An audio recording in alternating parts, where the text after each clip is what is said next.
Add করতে হবে যে আমরা মডার্ন আমি অ্যাডভান্স ইন্টারোগেশনের বইটই আমি পড়েছি ইন্টারোগেশন, এবং আমরা জানি যে torture is a ineffective method of finding the truth. এটা হচ্ছে অ্যাজ আ ম্যাটার, এটা ইন্টারন্যাশনালি রেকগনাইজ যে টর্চার করে কাউকে সত্য কথা বলানো যায় না। বিভিন্ন পদ্ধতি আছে, ইন্টারোগেশন পদ্ধতি আছে, প্রশ্ন পদ্ধতি আছে, প্রশ্ন দিয়ে বোঝা যায় সে সত্য কথা বলছে কিনা, তার যে ডিসক্রিপশন ঘটনার সেগুলো দিয়ে বের করা যায়।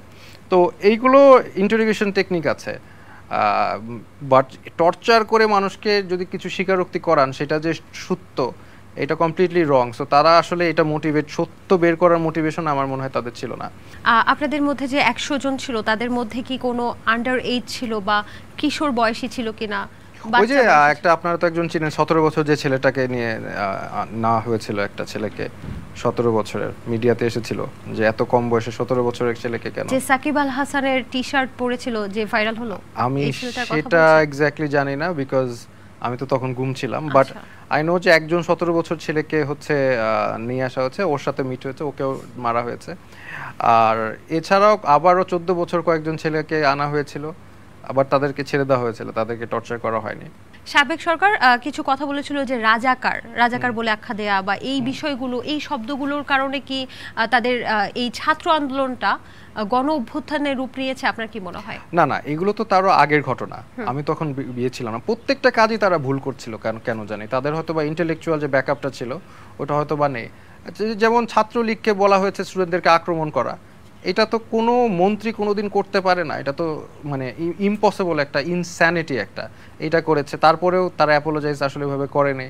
তারপরে রাজাকার ডাকলো, তো প্রত্যেকটা কাজ তারা ভুল করছিল।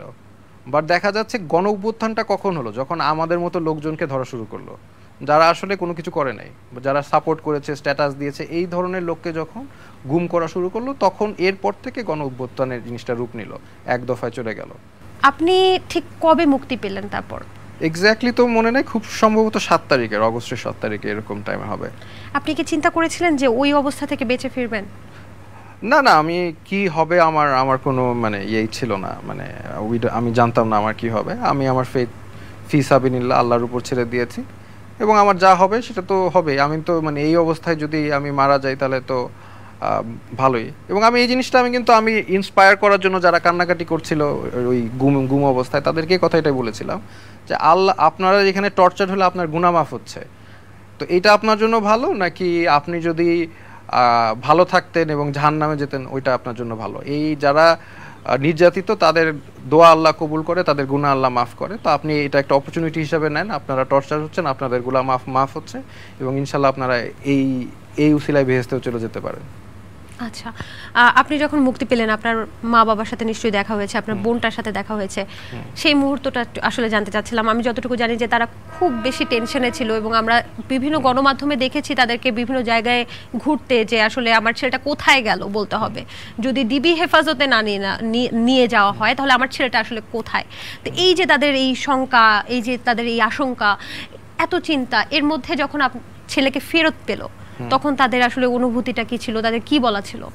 না, আমার মা বাবার সাথে ফার্স্ট তো দেখা হয় আমি যখন কোর্টে সেকেন্ড টাইম নিয়ে যায়, 6 দিন পরে যখন রিমান্ডের পরে যখন আবার নিয়ে যায়, তখন আমাকে ছাড়া দেওয়ার একটা চেষ্টা করা হয়েছিল। তখন 6 দিন রিমান্ডের পরে তখন তাদের সাথে প্রথম দেখা হয়। তখন তো তারা দেখলাম যে মা বাবা অনেক খুব মানে মেন্টালি ব্রেকডাউন।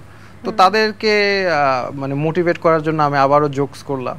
আমার মাকে যখন ফার্স্ট দেখলাম তখন আমি বললাম যে আম্মু, আমি আসলে এই রিমান্ডে থাকার পর আমার একটা রিয়েলাইজেশন আসছে যে তোমার সাথে বাসায় থাকার থেকে এখানে বেটার। এটা বলে জোকস করলাম যাতে সে মানে জিনিসটা মনে করে না যে আমি অনেক কষ্টে ছিলাম, এটা যাতে ফিল না করে। তো এই জন্য জোকস করলাম। বাট এরকম আসলে জিনিসটা লাইট করার চেষ্টা করেছি আমি সবসময়, যাতে তারা মানে মেন্টালি তারা আহত না হয়, মনে না করে যে আমি খুব কষ্টে আছি এরকম। ওই গুম ঘরে যারা ছিল তারা নাকি সবাই জেলে যেতে চাইতো, ওটা নাকি তাদের জন্য বেহেশত ছিল। কেন? জি জি, মানে মানুষ কি জেলে যেতে চায়? হ্যাঁ, ওখানে যে মানে জেলের ডেফিনিশনই হচ্ছে বেহেশত। ওখানে মানুষ গল্প করে, জেলের ডিসক্রিপশন দেয় যে এটা বেহেশতের ডিসক্রিপশন দিচ্ছে আর কি, যে ওইখানে এরকম রাতে যে কোনো টাইমে ডাক দিতে পারে। ফর এক্সাম্পল, আপনি ঘুমিয়ে আছেন রাত 2টায়, আপনাকে ডাক দিয়ে যে টর্চার করলো, যে কোনো টাইমে টর্চার হতে পারেন। থাকার জায়গা নাই, কোনো বসার জায়গা নাই, আপনি মুরগির মতো এক জায়গায় ফিক্সড হয়ে থাকেন। আপনাকে যদি এক জায়গায় এখানেই বসায় রাখি আমি 24 আওয়ার্স, আপনার কেমন লাগবে? তো ওইখানে তো আমার একটা চেয়ারও নাই, আমার তো হার্ড ফ্লোরে বসে কংক্রিটের মধ্যে বসে থাকা লাগছে, শুয়ে থাকা লাগছে। তো তো তারা জেলের ডিসক্রিপশন যখন ওইভাবে দেয় তখন মানে সবাই আর দোয়া করে আল্লাহর কাছে যে তাকে যাতে জেলে পাঠানো হয়, অ্যাটলিস্ট ওখানে এরকম ডাক পড়বে না, এরকম বিষয়টা।